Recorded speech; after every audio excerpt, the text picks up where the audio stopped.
Good morning friends, स्वागत है आपका आपके अपने चैनल इडूशाला में। इस वीडियो में हम लोग दृष्टि एनसीईआरटी से टेस्ट 2 देखेंगे जो हिस्ट्री से संबंधित है। और ये देखिए, इस वीडियो की विशेषता यह है कि इसमें चारों ऑप्शन का डिटेल से डिस्कशन किया गया है जो आपके किसी भी एग्जाम के लिए इम्पोर्टेंट है। तो चलिए इसको स्टार्ट करते हैं। स्टार्ट करने से पहले अगर आप चैनल पर नए हैं तो चैनल को सब्सक्राइब करके बेल आइकन को प्रेस कर दीजिए ताकि आपको नए नए वीडियो मिलता रहे। साथ ही वीडियो को लाइक कीजिए, शेयर कीजिए, कमेंट कीजिए। चलिए स्टार्ट करते हैं। तो सबसे पहले 1857 के विद्रोह को एक षड्यंत्र की संज्ञा किसने दी थी? तो इसका आंसर क्या हो जाएगा? सर जेम्स आउट्रम एवं डब्ल्यू टेलर ने दिया था। तो 1857 का विद्रोह जो हुआ था उसको एक षड्यंत्र की संज्ञा सर जेम्स आउट्रम एवं डब्ल्यू टेलर ने कहा था। सर जॉन सीले ने क्या कहा था? तो सर जॉन सीले और जॉन लॉरेंस दोनों ने कहा था यह पूर्णतया सिपाही विद्रोह है। ठीक है, तो इन दोनों ने सिपाही विद्रोह कहा था, पूर्णतया सिपाही विद्रोह है। टी.आर. होम्स के द्वारा क्या कहा गया था? तो टी.आर. होम्स ने इसे बर्बरता एवं सभ्यता के बीच का युद्ध कहा था। ठीक है, नेक्स्ट है भारतीय स्वाधीनता आंदोलन का सरकारी इतिहासकार कौन था? तो ये S.N. सेन थे। ठीक है, इन्होंने 1857 पे एक पुस्तक लिखी है जिसका नाम है 1857। ये पुस्तक का ही नाम है, S.N. सेन के द्वारा लिखा गया है।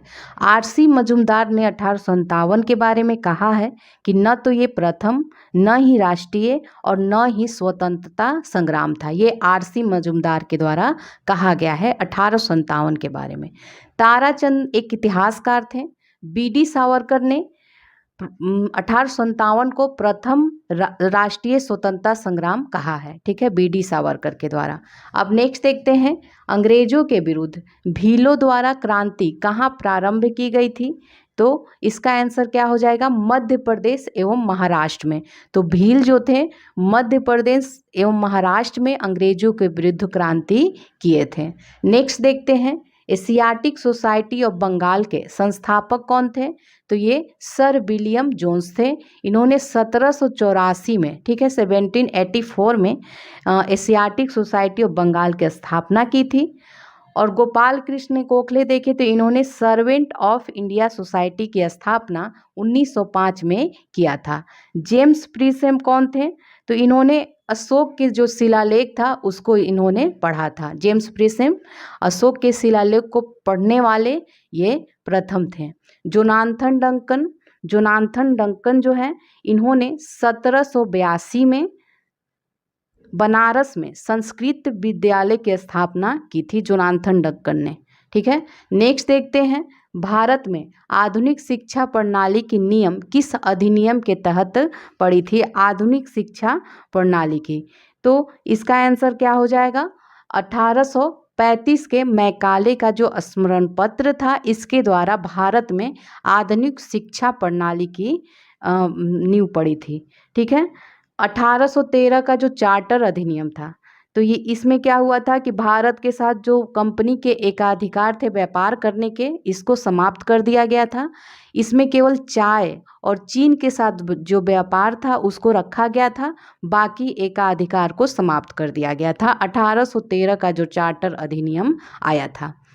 1882 का हंटर आयोग, ये जो 1882 का हंटर आयोग है ये रिपन के समय में आया था और ये शिक्षा से संबंधित था। ठीक है, शिक्षा से संबंधित था।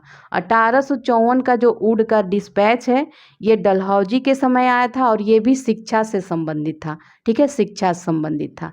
नेक्स्ट देखते हैं, शिक्षा में सुधार हेतु ब्रिटिश सरकार ने सैडलर आयोग कब नियुक्त किया था? तो शिक्षा में सुधार के लिए 1917 में सैडलर आयोग का गठन किया गया था। ठीक है, 1919 में देखें तो 1919 में मॉन्टेग्यू चेम्सफोर्ड सुधार आया था जिसमें केंद्र में द्विसदनात्मक व्यवस्था लागू की गई थी। 1921 में क्या हुआ था? 1921 में एम.एन. राय के द्वारा भारतीय कम्युनिस्ट पार्टी का स्थापना किया गया था 1921 वर्ष 1921 में। 1909 जानते ही आप, मार्ले मिंटो जो सुधार आया था, तो पृथक निर्वाचन प्रणाली 1909 ईस्वी में आया था। नेक्स्ट देखते हैं, डेविड हेयर और अलेक्जेंडर डफ के साथ मिलकर निम्नलिखित में से किसने कोलकाता में हिंदू कॉलेज की स्थापना की थी? तो हिंदू कॉलेज की स्थापना ये आपका राजा राम मोहन राय ने किया था। ठीक है, हिंदू कॉलेज की जो स्थापना थी इन दोनों के साथ मिलकर, डेविड हेयर और अलेक्जेंडर डफ के साथ मिलकर किया था, राजा राम मोहन राय ने। ठीक है, इनके बारे में देख लेते हैं। हेनरी लुइस विवियन डेरेजियो जो है, ये कौन थे? ये युवा बंगाल आंदोलन की इन्होंने स्थापना किया था। 1826 में इन्होंने स्थापना किया था। ईश्वर चंद्र विद्यासागर को आप जानते होंगे, ये इन्हीं के प्रयास से 1856 में, ठीक है, 1856 में विधवा पुनर्विवाह अधिनियम जो लागू हुआ था, इन्हीं के अथक प्रयास से हुआ था। राजा राम मोहन राय के बारे में एक्स्ट्रा फैक्ट देख लीजिए, इनको पुनर्जागरण का अग्रदूत कहा जाता है और इन्होंने सती प्रथा के लिए बहुत ही अथक प्रयास किया था, जिसके बाद सती प्रथा का अंत नियम बनाकर किया गया और इनके द्वारा ब्रह्म समाज की स्थापना की गई थी। ठीक है, केशव चंद्र सेन जो थे, इन्होंने बेद समाज की स्थापना की थी 1867 में। ठीक है, बेद समाज की स्थापना की थी। नेक्स्ट है, निम्नलिखित में से किसने भारतीय विश्वविद्यालयों में धार्मिक शिक्षा की प्रबल वकालत की थी?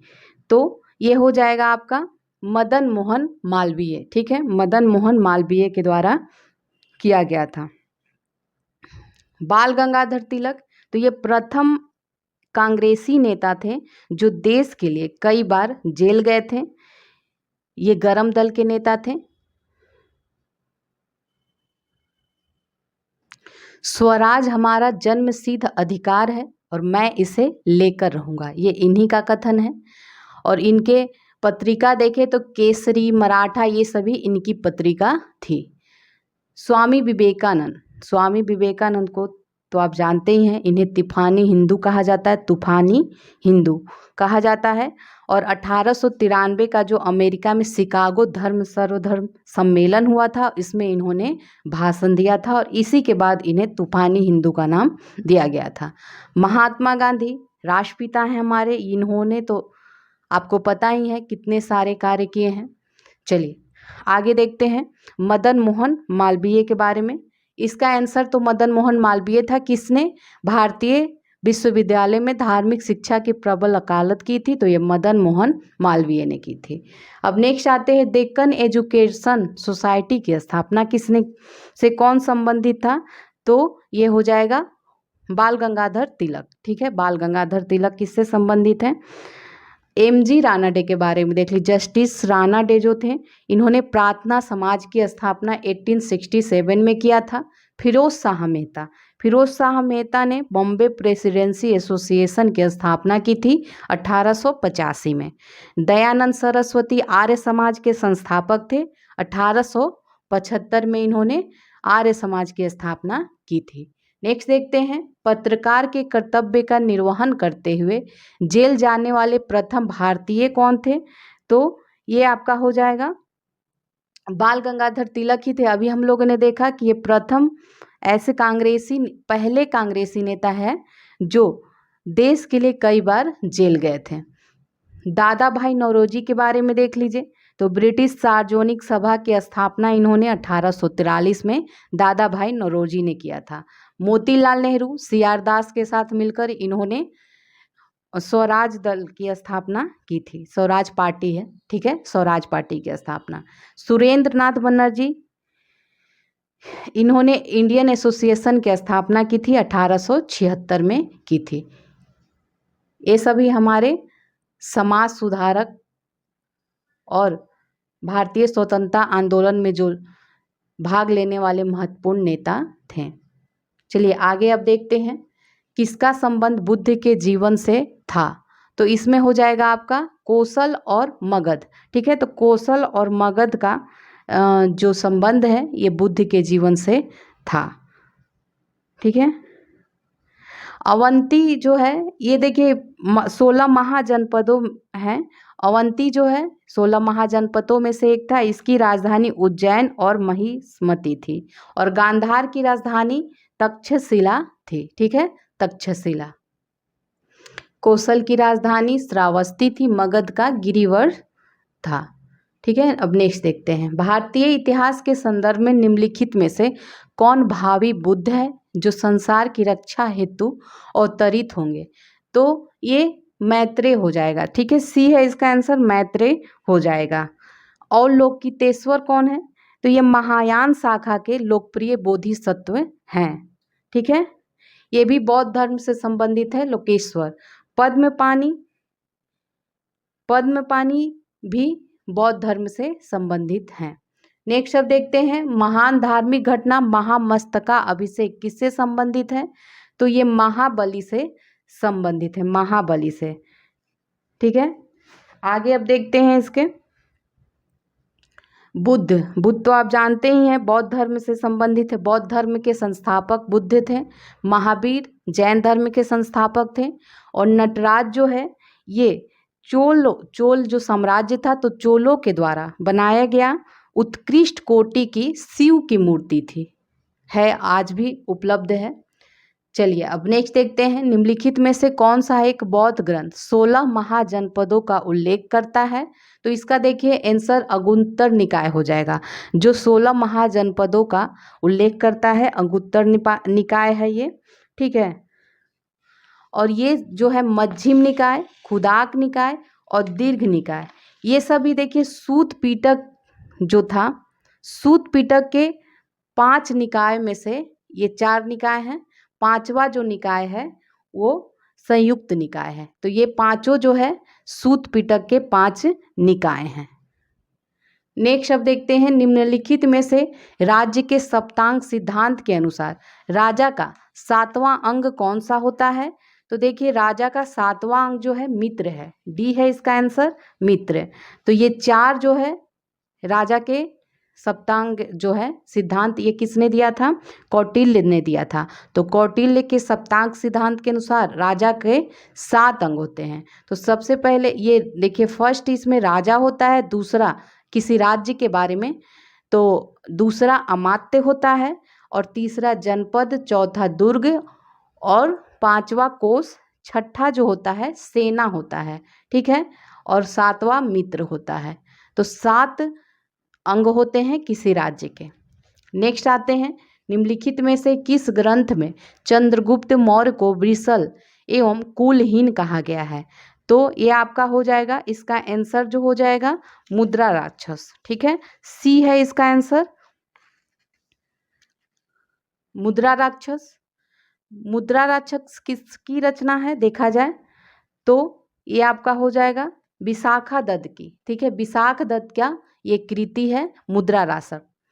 इंडिका जो है मेगास्थनीज का रचना है, और इंडिका जो है मौर्य साम्राज्य की व्याख्या करता है। सिद्धांत शिरोमणि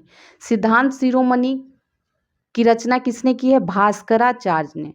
और ये गणित और खगोल का अध्ययन इसमें किया जाता है। अमुक्त मालदेव ये कृष्णदेव राय की कृति है। ठीक है, कृष्णदेव राय विजयनगर साम्राज्य के महान राजा थे।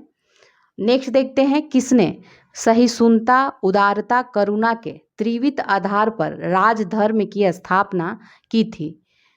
तो इसका जो आंसर हो जाएगा ये हो जाएगा आपका अशोक। ठीक है, अशोक के बारे में कुछ फैक्ट देख लेते हैं। अशोक जो है ये बिंदुसार का उत्तराधिकारी हुआ, और इनकी माता का नाम सुभद्रांगी था। राजगद्दी पे जब ये बैठे थे तब अवंती का ये राज्यपाल था।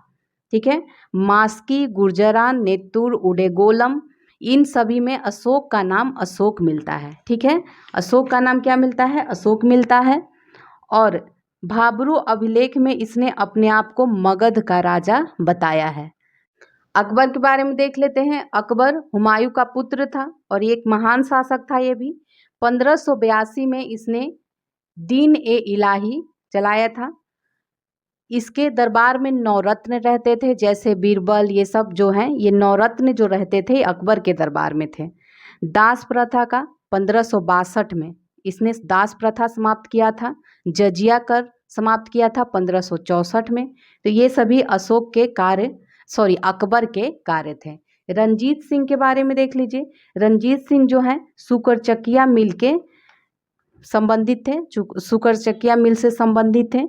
इन्होंने लाहौर को अपनी राजधानी बनाई थी। रंजीत सिंह जो है लाहौर को अपनी राजधानी बनाई थी। और अमृतसर की जो संधि हुई है ये रंजीत सिंह और अंग्रेजों के बीच हुई थी। शिवाजी जानते हैं मराठा साम्राज्य के संस्थापक थे। कोंडदेव इनके गुरु थे। ठीक है, पुरंदर की संधि जो 1665 में होती है वो शिवाजी के काल में शिवाजी के साथ ही होती है, जय सिंह के साथ। ठीक है, अष्टप्रधान भी शिवाजी के समय ही था। अब आगे देखते हैं, जो कला शैली भारतीय और यूनानी आकृति का सम्मिश्रण है तो उसे क्या कहते हैं? तो इसे देखिए गांधार, इसका जो आंसर हो जाएगा गांधार कहते हैं। तो कला, भारतीय कला जो है जो स्थापत्य कला से संबंधित था वो 3 शैलियाँ थी, गांधार थी, नागर थी और एक बेसर शैली थी। तो जो गांधार कला शैली थी वो आपका दक्षिण भारत में थी, नागर जो थी उत्तर भारत में थी और बेसर शैली इन दोनों के मिश्रण स्थल जो थे बीच में था। ठीक है, शिखर क्या है? शिखर जो है मंदिर के ऊपरी भाग को शिखर कहा जाता है और गोपुरम जो है गोपुरम को विमान भी कहा जाता है और ये मंदिर की 4 दीवारियों के द्वार का काम करती थी। ये दक्षिण भारत में स्पेशली रूप से प्रचलित है। नेक्स्ट है अफगानिस्तान का बामियान प्रसिद्ध है किसके कारण? तो ये बुद्ध प्रतिमा के लिए प्रसिद्ध है बामियान अफगानिस्तान का। सिमुक निम्न में से किस वंश का संस्थापक था? तो सिमुक जो है सातवाहन वंश का संस्थापक था। सातवाहन राज्य की राजधानी अगर देखें तो राजधानी कहाँ थी? प्रतिष्ठान जो है ये सातवाहन की राजधानी थी। ठीक है, और सभी के बारे में देख लेते। नहीं, ये चोर नहीं है, ये चेर है। ठीक है, चेर जो है चेर है। तो चेर, चोल, पांड ये जो तीनों हैं ये संगम काल के 3 प्रमुख राज्य थे। चेर जो है ये संगम कालीन दूसरा प्रमुख राज्य था और सेनगुटवन जो है चेर साम्राज्य का सबसे महान शासक था।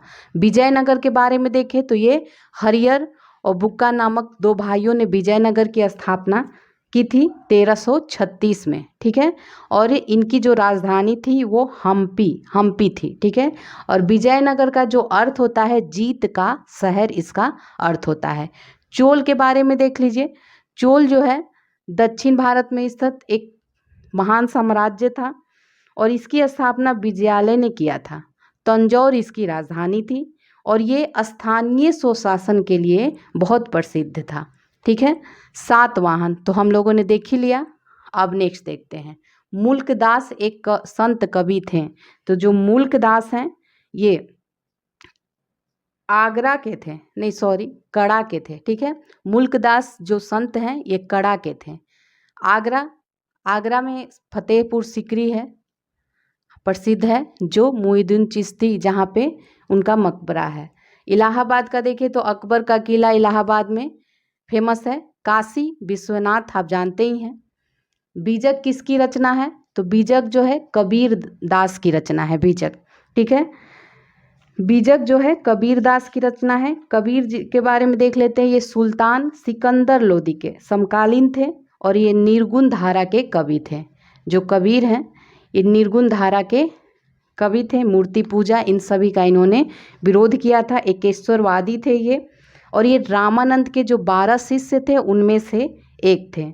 और जो बीजक है, ये जो बीजक है इसको संकलित किया था धर्मदास ने। ठीक है, धर्मदास ने। सूरदास की रचना देखें अगर हम लोग तो ये सूरदास की रचना सूरसागर, साहित्य लहरी, ये सभी सूरदास की रचना थी। रविदास ये भी रामानंद के 12 शिष्यों में से एक थे और ये मोची थे। इन्होंने रायदासी संप्रदाय की स्थापना की थी। तुलसीदास तुलसीदास को सभी जानते हैं, रामचरितमानस की इन्होंने रचना की थी, साथ ही गीतावली, कवितावली, इन सभी दोहावली की रचना इन्होंने किया था। नेक्स्ट देखते हैं, निम्न में सुमेलित करना है।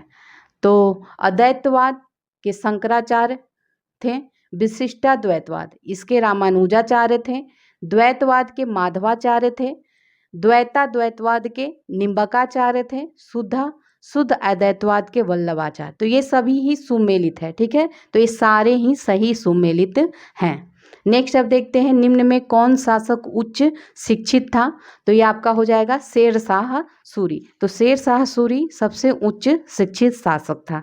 शेरशाह सूरी के बारे में जान लीजिए, यह सूर वंश का संस्थापक था और बिलग्राम का जो युद्ध हुआ था 1540 में, हुमायूं को इसने पराजित करके सूरवंश की स्थापना की थी और इसे द्वितीय अफगान साम्राज्य का संस्थापक भी कहा जाता है। सासाराम में इसका मकबरा है और अकबर का इसे अग्रगामी भी कहा जाता है। टोडरमल जो अकबर के समय फेमस हुए हैं, तो ये इन्हीं के समय शेर शाह के समय ही टोडरमल कार्य करता था। चलिए अब नेक्स्ट देखते हैं बलबन के बारे में। बलबन जो आप जानते हैं, रक्त और लौह की नीति बलबन ने ही चलाया था। दीवाने अर्ज की इसने स्थापना की थी। सिजदा पैबोस इसने सिजदा पैबोस भी चलाया था इसी ने, ठीक है, और नौरोज उत्सव का प्रारंभ इसी के समय में हुआ था। अलाउद्दीन खिलजी के बारे में देखें तो इसके बचपन, ये खिलजी वंश का था और इसके बचपन का नाम अली तथा गुरसास्प था। इसके बचपन का नाम, घोड़े दागने की जो प्रथा है, सैनिकों का हुलिया लिखने की प्रथा इसने ही चलाया था और मूल्य नियंत्रण प्रणाली इसने चलाया था। सीरी के किले का निर्माण भी इसने कराया था। इब्राहिम लोदी, देखिए इब्राहिम लोदी जो है, ये 1526 में जो पानीपत का प्रथम युद्ध हुआ है बाबर के साथ, उस समय इब्राहिम लोदी और बाबर के बीच में युद्ध हुआ था 1526, पानीपत का प्रथम युद्ध, और इसमें ये हार गया था और मारा गया था, ठीक है। नेक्स्ट अब देखते हैं, निम्नलिखित में से किस सुल्तान ने पहले हजरत आला की उपाधि और बाद में सुल्तान की उपाधि ली थी? तो हजरत आला की उपाधि ये शेर शाह सूरी के द्वारा लिया गया था। तो अभी हम लोगों ने शेर शाह सूरी का देखा ही, अब हम लोग अन्य ऑप्शन को देख लेते हैं। बहलोल लोदी कौन था? तो बहलोल लोदी जो है लोदी वंश का संस्थापक था, ठीक है, लोदी वंश का ये संस्थापक था और दिल्ली पर प्रथम अफगान साम्राज्य की स्थापना इसने ही किया था। सिकंदर लोदी देखें तो सिकंदर लोदी जो है आगरा की स्थापना किया था, आगरा नगर की, और इसे ही अपनी राजधानी बनाया था। और गुलरुखी जो शीर्षक से ये कविता लिखा करता था फारसी में। इस्लाम शाह सूरी, ये शेर शाह सूरी का उत्तराधिकारी था। नेक्स्ट क्वेश्चन है, अकबर ने सर्वप्रथम वैवाहिक संबंध राजपूतों के जिस गृह से स्थापित किया था वो कौन थे? तो ये कछवाहों हो जाएगा। कछवाहों से इसने स्थापित किया था। कछवाहों का राजा उस समय शासक भारमल था, ठीक है, भारमल जो था ये कछवाहों का शासक था और अकबर की अधीनता इसने स्वीकार किया था। स्वीकार करने वाला पहला राजस्थान का राजपूत था। मालवा के बारे में देख लीजिए, तो मालवा अकबर ने 1561 में अपना पहला आक्रमण जो किया था ये मालवा पे ही किया था, ठीक है। मेवाड़ जो है, मेवाड़ ने मुगलों की अधीनता कभी नहीं स्वीकार करी थी, मेवाड़ ने। नेक्स्ट देखते हैं, किस चिश्ती संत की दरगाह पर अकबर दर्शन हेतु जाया करता था?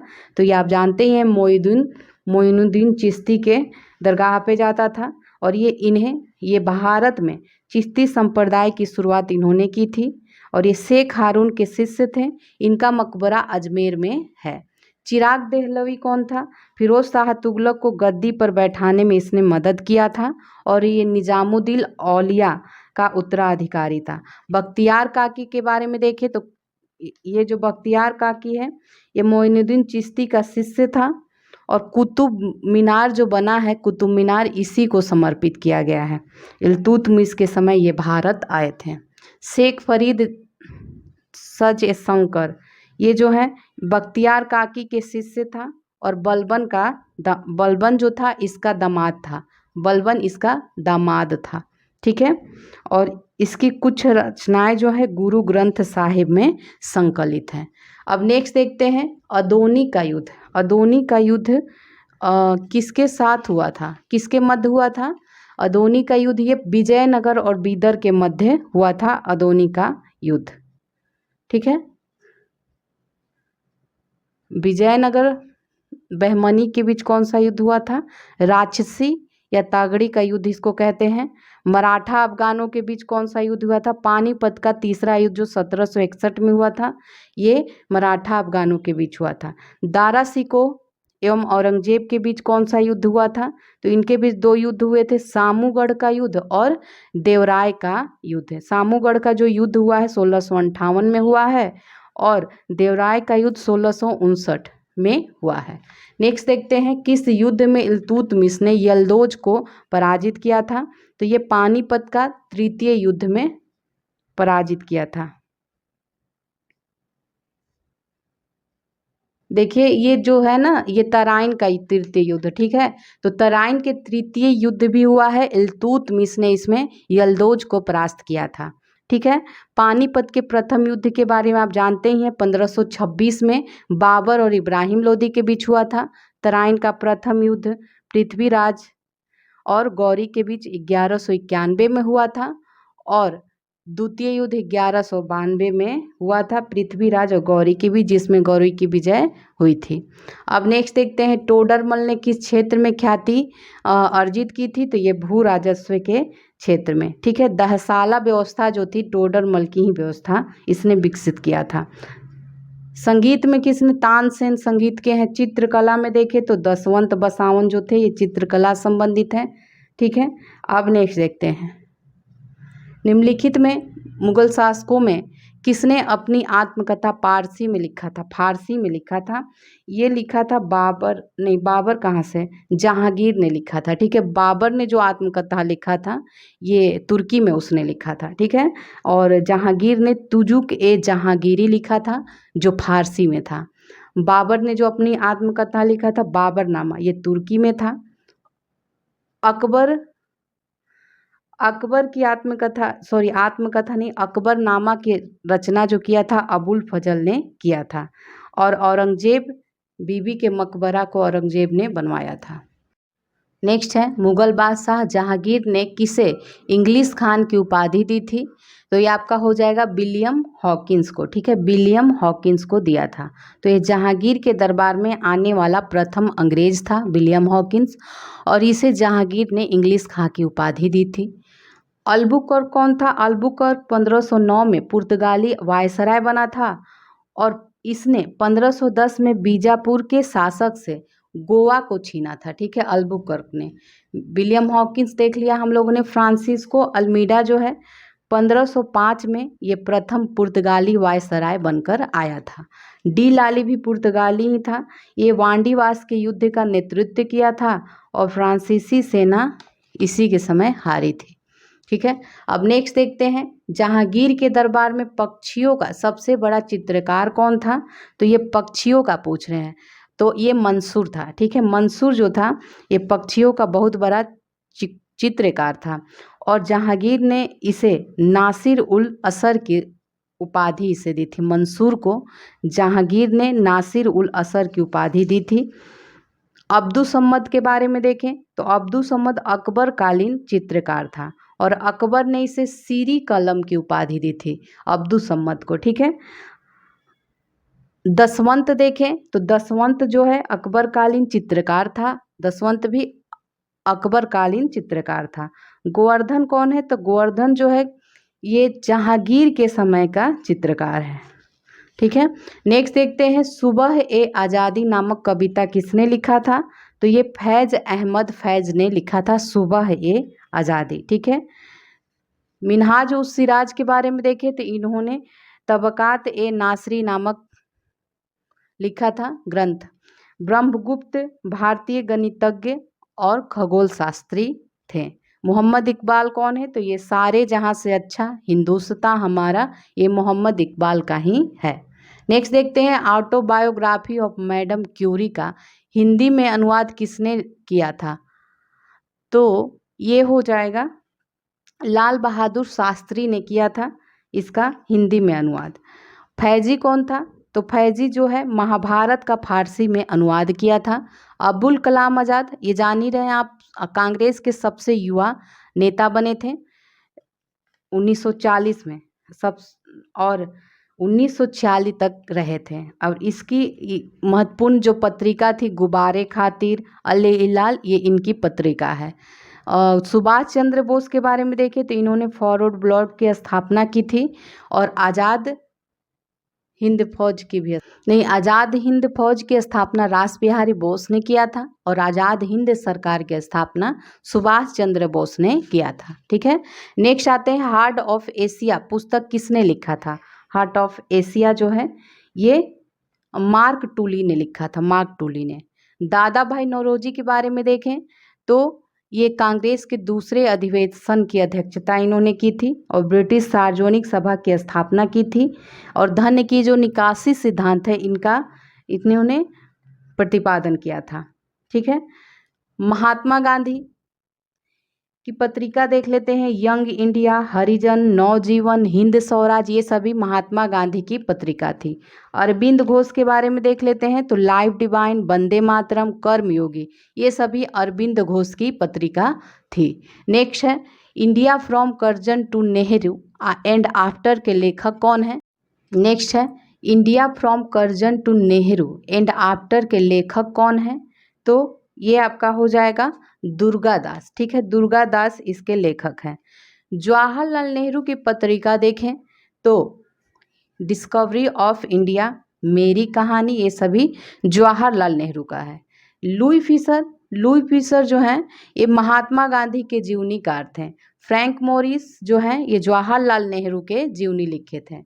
नेक्स्ट है journey to the kingdom of Awadh in the year 1949 to 50, report किसके द्वारा लिखी गई थी? तो ये हो जाएगा W.H. स्लीमैन के द्वारा लिखी गई थी। ठीक है, W.H. स्लीमैन के द्वारा। ठीक है, आउटरम जो है इसकी जो रिपोर्ट के आधार पर अवध का विलय किया गया था। जेम्स आउटरम उस समय अवध का इसके रिपोर्ट के आधार पर अवध का जो विलय हुआ था इसी के रिपोर्ट के आधार पे। नेक्स्ट है कर्नल रीड और टॉमस मुनरो ने दक्षिण भारत में रैयतवाड़ी व्यवस्था लागू की थी। बी.डी. सावरकर जानते हैं, बी.डी. सावरकर एक स्वतंत्रता सेनानी थे। इन्होंने कहा था प्रथम स्वतंत्रता संग्राम जो 1857 का विद्रोह हुआ था इसे प्रथम स्वतंत्रता संग्राम की ये संज्ञा दिए थे।